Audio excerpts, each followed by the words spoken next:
Assalamualaikum friends. Today I am back with the new topic, what is risk and how much risk can one have in his life.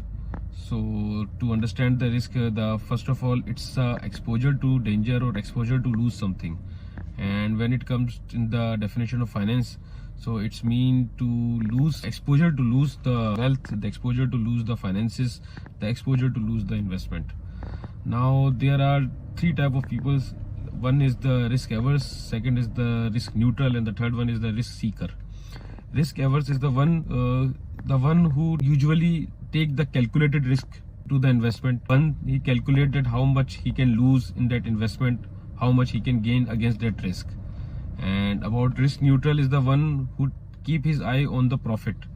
He take the risk and he know how much will he lose in this and how much that he can gain. So he keep his eye on the profit. While the third one is the risk seeker, who takes all the risk every time, all the investment every time at risk, and keep gaining and keep losing in his investment. So when it comes to the risk, there are three types which I have already explained to you. Now the question arises that how much one can have risk. The formula is simple. Keep the simple formula 100 minus your age. Let's say your age is 20, so minus the age 20 from 100, so it comes to 80. So it's mean your exposure level should be 80% of your investment. So now you can have a risk of 80%. Now when you talk about your age is 40, so then your same formula 100 minus 40, you can have the risk of 60%. If your age is 70, then same formula 100 minus 70 equal to 30. It means you can take up to 30% exposure of your investment. So keep in mind that this is the formula to how much exposure can one take.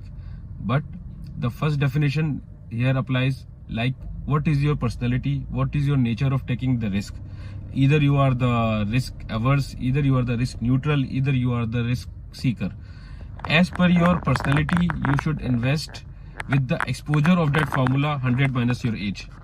Now keep it simple. If you are first, you have to decide that you are the risk seeker, risk neutral, or the risk averse. As per your personality, minus your age from the 100 and take that much exposure. Yet again, it's basically a technique which experts have been driven. It can vary from person to person, personality to personality, and the exposure to exposure. So keep in mind that take the risk as per your appetite. Never take the risk of the 100%.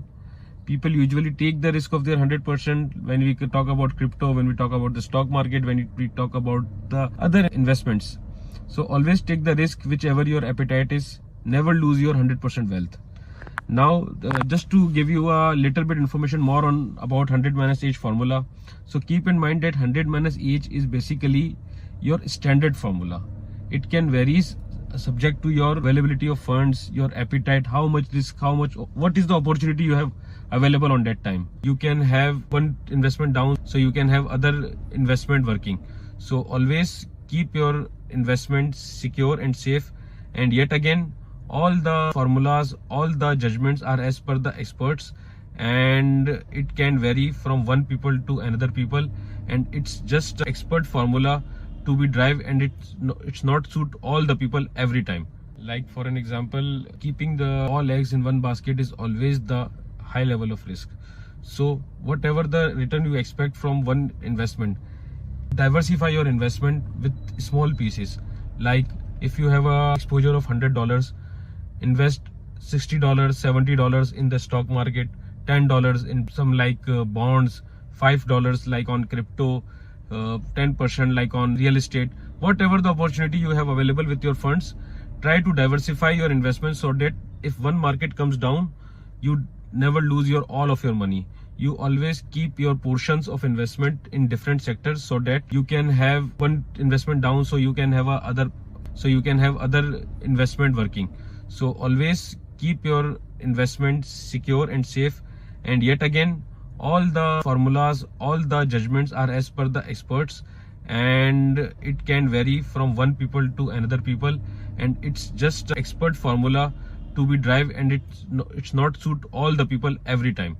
I think I have explained you the risk theory, and I believe we will back with another topic soon. Take care.